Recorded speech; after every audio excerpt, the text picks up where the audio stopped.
আসসালামু আলাইকুম রহমতুল্লাহি অবরকাতুহ। সম্মানিত দর্শক, আওয়ামী লীগ জমানায় কারারুদ্ধ এবং নিগ্রহের শিকার বেগম খালেদা জিয়ার উন্নত চিকিৎসার জন্য লন্ডন গমনের কথা আমরা সবাই কম বেশি জানি। প্রথম দিকে আমরা জেনেছিলাম যে তিনি লন্ডনে কিছুদিন থাকবেন এবং তার পুত্রের এবং পুত্রবধূ এবং নাতিদের সঙ্গে বা নাতনির সঙ্গে সময় কাটিয়ে তার যেটা মানসিক প্রশান্তি, সেই মানসিক প্রশান্তি লাভের পর তিনি আরও অধিকতর চিকিৎসার জন্য তিনি আমেরিকাতে যেতে পারেন এবং তার সেই যে বিদেশ গমন নিয়ে আমাদের রাজনীতিতে একটা বিশাল, যাকে বলা হয় প্রাপ্তি, একটা স্বীকৃতি এবং একই সঙ্গে একটি অভূতপূর্ব ঘটনা আমরা দেখলাম।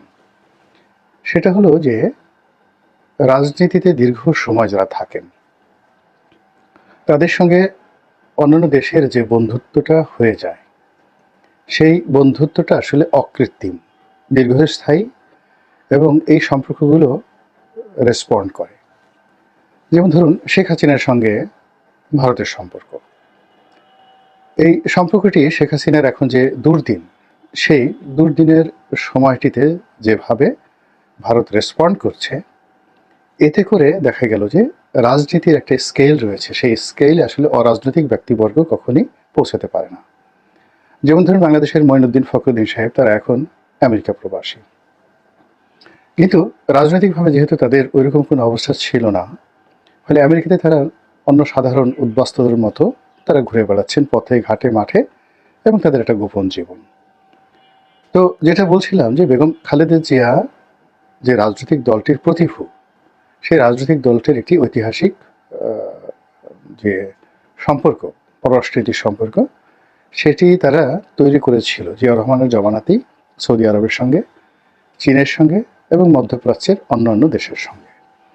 তো তারই প্রেক্ষাপটে কাতারের সঙ্গেও তাদের একটা সম্পর্ক ছিল। আমরা যেটা জানি যে কাতারের সঙ্গে আওয়ামী লীগের সম্পর্ক ভালো। এখন যিনি কাতারের আমির রয়েছেন, তার বাবার সঙ্গে শেখ হাসিনার একটা ব্যক্তিগত বন্ধুত্ব ছিল।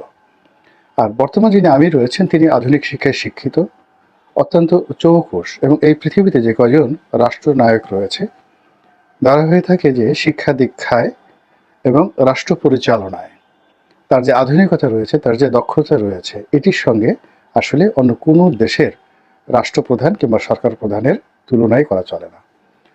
তো বেগম খালেদা জিয়া যখন ইংল্যান্ডে যাবেন, তখন হঠাৎ করে আমরা যখন জানলাম যে কাতারের আমির তার যে রাজকীয় বিমানবহর রয়েছে, সেই বিমানবহর থেকে একটি এয়ার অ্যাম্বুলেন্স সেটি তিনি দেবেন সৌজন্যতার নিদর্শন স্বরূপ, বন্ধুত্বের নিদর্শন স্বরূপ এবং বেগম খালেদা জিয়ার সম্মান এবং মর্যাদার স্বীকৃত স্বরূপ। এবং এটি যখন এলো, তখন যারা বেগম জিয়াকে তুচ্ছ করতেন, তাচ্ছিল্য করতেন, বিশেষ করে আওয়ামী লীগের যারা লোকজন, তারা রীতিমতো টাসকি খেয়ে গেলেন এবং তাদের একটা অন্তর্জেলা শুরু হয়ে গেল। না পারেন তারা বলতে, না পারেন তারা সহ্য করতে।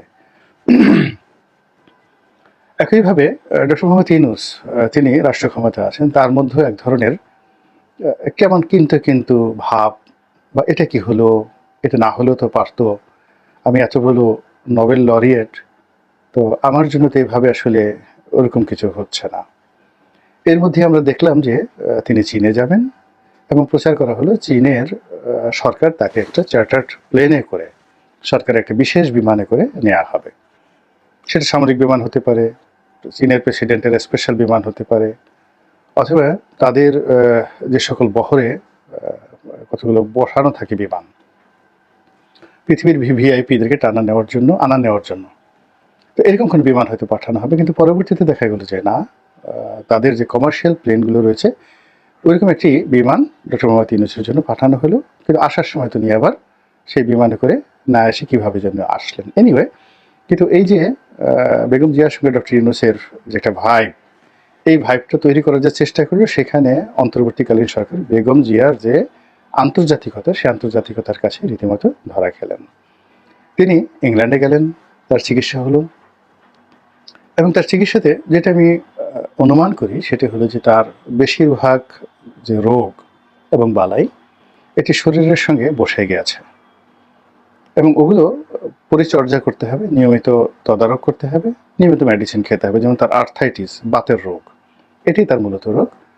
তো লন্ডনে যে সকল চিকিৎসা করা হয়েছে, যা কিছু করা হয়েছে, তাতে ওরকমভাবে একেবারে আহামরি মেজর কোনো রোগ, যেই রোগে তাকে কাবু করতে পারে, কিংবা যেই রোগে কোনো অপারেশন দরকার বা যেই রোগের ইমিডিয়েট কোনো চিকিৎসা করা দরকার, ওইরকম কোনো রোগবালাই তার মধ্যে পাওয়া যায়নি।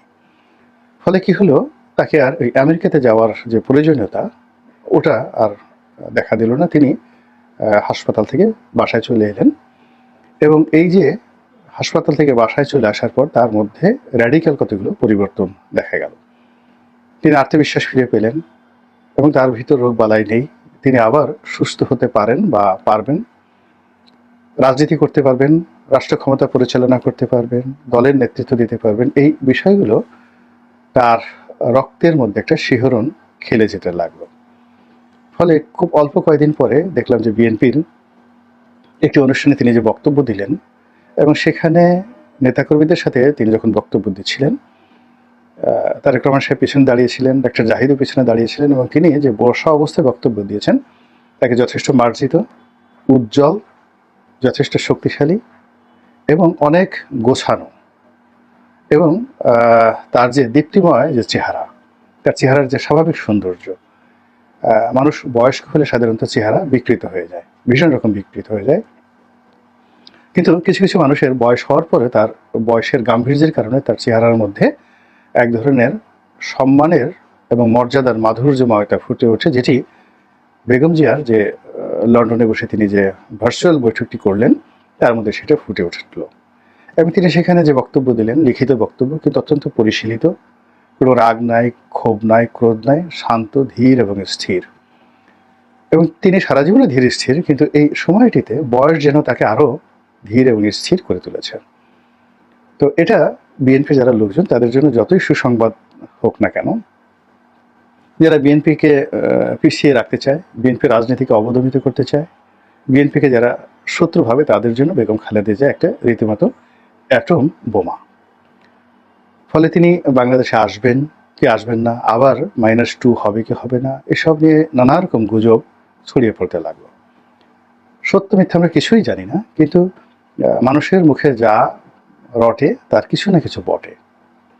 হয়তো আমরা অনেক কিছু চিন্তা করি বা অনেক কিছু করার চেষ্টা করি, কিন্তু পেছনে একটা শক্তিশালী নেটওয়ার্ক থাকার কারণে, পেছনে একটা শক্তিশালী যুক্তি থাকার কারণে সেই জিনিসগুলো আমাদের করা হয়ে ওঠে না।